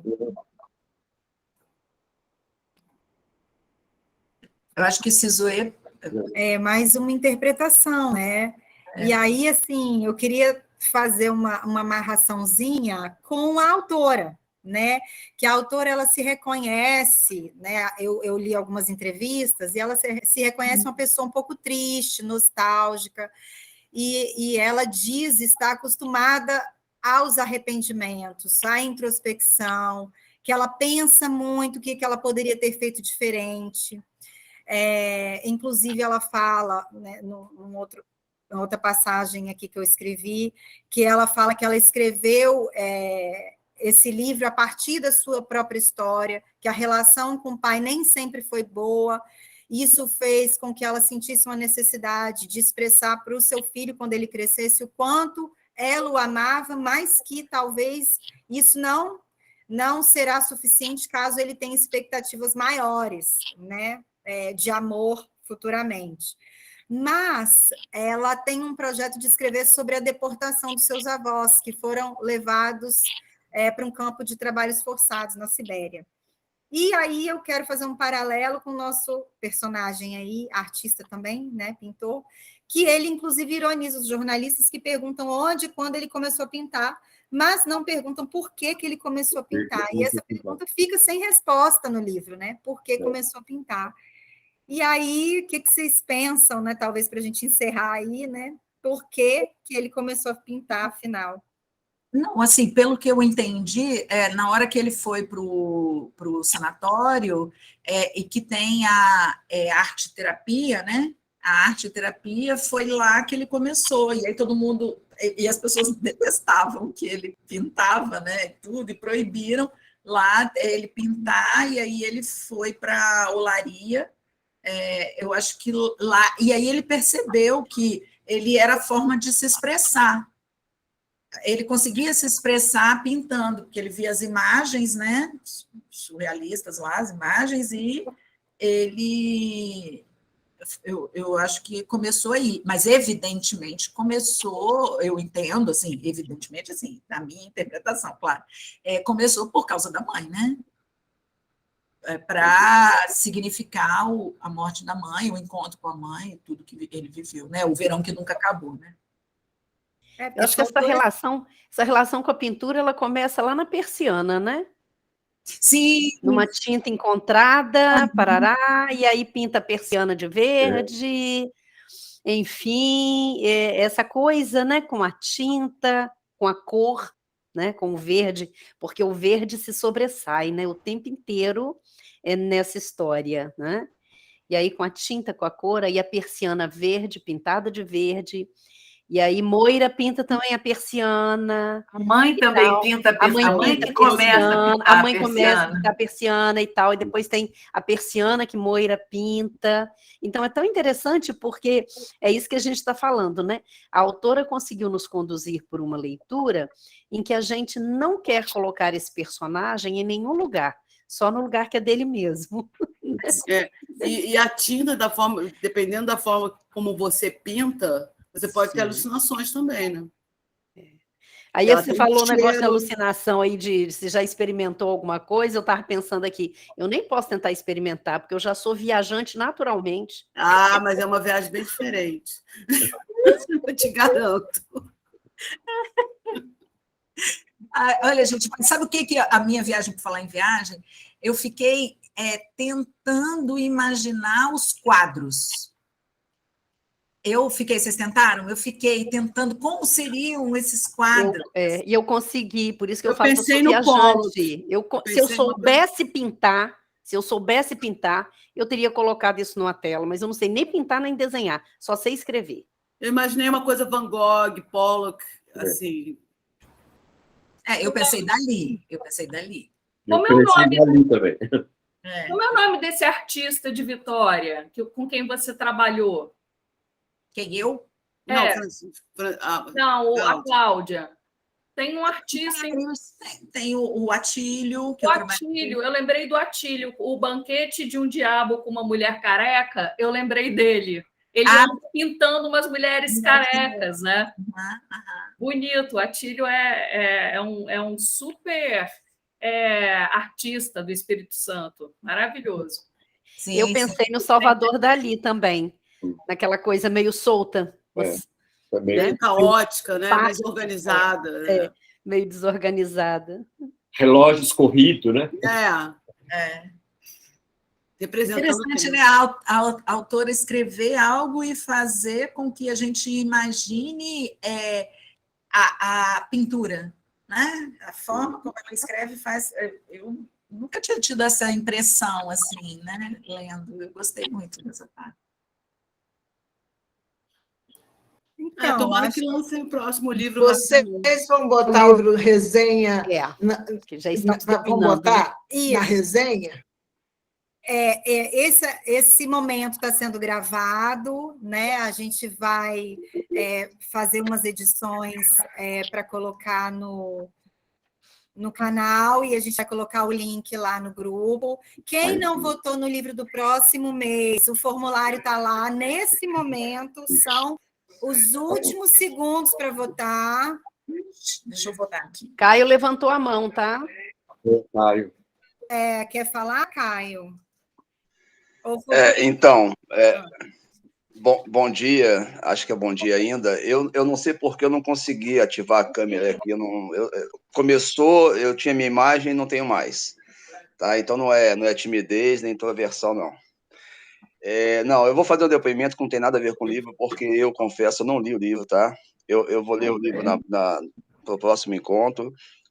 Para quem não sabe, eu sou casado com o Sisoê. Eu estou, ela tá na sala, eu estou aqui no quarto. E é meu filho. Isso, tem isso. A Eugênia é casada com meu pai. Isso. Sou seu filho. E não, o meu depoimento não tem nada a ver com o encontro propriamente, assim, não com o encontro de hoje, mas eu falo do movimento e do projeto, né? Que eu acho assim, eu vou resumir, eu e Cizuê, nós nos conhecemos muitos anos atrás, a gente se reencontrou e se juntou a partir da literatura, tá? Foi essa paixão compartilhada pela literatura que nos uniu e que até hoje nos junta, né? Bastante. A gente até tem o hábito de ler, né? Nós lemos juntos algumas peças de teatro, alternando vozes, e Cizuê já há algum tempo desenvolve alguns projetos literários, então eu sabia que esse projeto era muito importante para ela. Eu sei como é que ela fica satisfeita na expectativa por esse dia. Né? Uma semana antes, é como se ela fosse uma jogadora da seleção brasileira pronta para entrar em campo na final da Copa do Mundo, né? Entendeu? Mas não é aquela jogadora Romário, não, né? Que está ali tranquilo, né? Não tem, é só mais um joguinho. É aquela jogadora pilhada, não. Vou ter que entrar em campo com tudo. Aí eu fico muito feliz. E no próximo encontro eu estou no celular, né? Eu acho que foi isso que deu algum problema aqui na câmera, mas eu vou estar no meu computador e vou ler o livro, né? Seja a Ferrante, seja do outro, eu vou ler o livro e vou poder participar do conteúdo. Mas só para dar esse depoimento. É muito legal. Tá bom. Obrigada. Maravilhoso, Caio, te ouvi falar. Uma declaração de amor, mas com a mulher que você tem também, né? Eu também não é faria um mulherão da porra desse, de amor, mas não vou tirar a sua, né? Hoje não. Tá bom.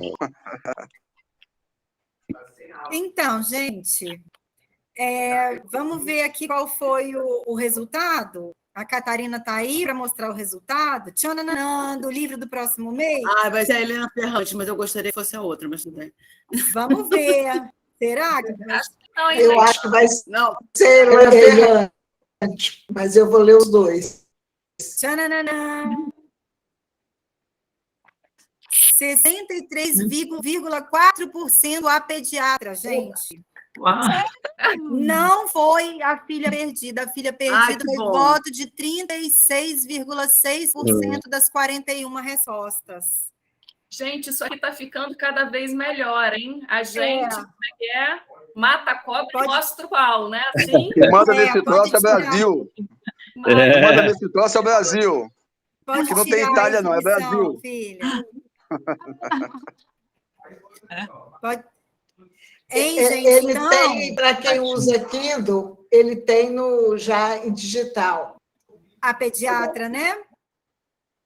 Olha, eu fiz contato com a autora, a Andréia Del Fuego, e pode ser que a gente consiga a participação da autora no nosso encontro. Ai, que maravilha! Maravilha! Maravilha!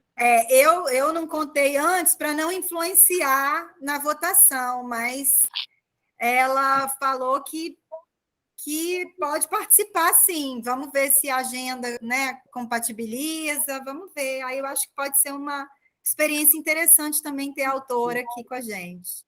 Nossa. Que dia que vai ser, Cizuê? Vai ser dia 23 de abril. Abril é complicado, né, que a gente tem 2 feriados, mas eu tentei colocar... 2 carnavais. Isso. Tá? Olha, eu vou aproveitar a oportunidade para dizer que, infelizmente, eu não vou poder estar, porque eu vou viajar durante 3 semanas. E não vou ter a menor chance, porque eu vou estar fora do país, eu vou visitar a família. Então, eu vou sentir muita saudade de não estar aqui, mas no outro eu vou estar. Tá? A gente convidou a Heloísa Caldas para estar conosco.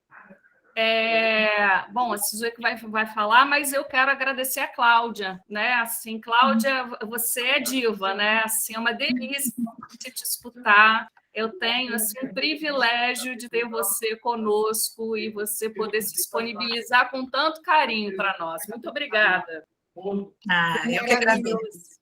Eu que agradeço. Maravilhoso, Cláudia. Muito obrigada por todos vocês, especialmente a Cláudia por ter né, compartilhado aqui esse momento com a gente. Agradeço muito. E é isso, gente. Mais um mês, mais um livro, e agora estamos prontos para abril com a pediatra, então. Esse grupo está ficando muito delícia. Muito bom, muito obrigado. Bom te ouvir, Chico. Maravilhoso. Fale mais. Eu que agradeço. Tá. Tchau. Todos vocês. Obrigada, a gente está começando a ter uma turma seleta aqui. Muito legal poder ter todos vocês aqui conosco. Nossa, é uma alegria. É um momento ótimo. Pessoal, beijo. Eu estou saindo por causa do horário, o marido está me aguardando. Beijo, obrigada, no coração. Beijo, Caio. Até Beijo a próxima. Tchau, tchau. Tchau. Bom sábado. Obrigado. Boa tarde, bom fim de semana. Tchau. Boa tarde. Tchau, Cláudia. Obrigada. De nada, Delícia. gente. Foi ótimo. Muito bom. Eu que agradeço estar aqui com vocês. Beijo. Tchau, Beijo. beijo. Tchau, Lívia. Beijo.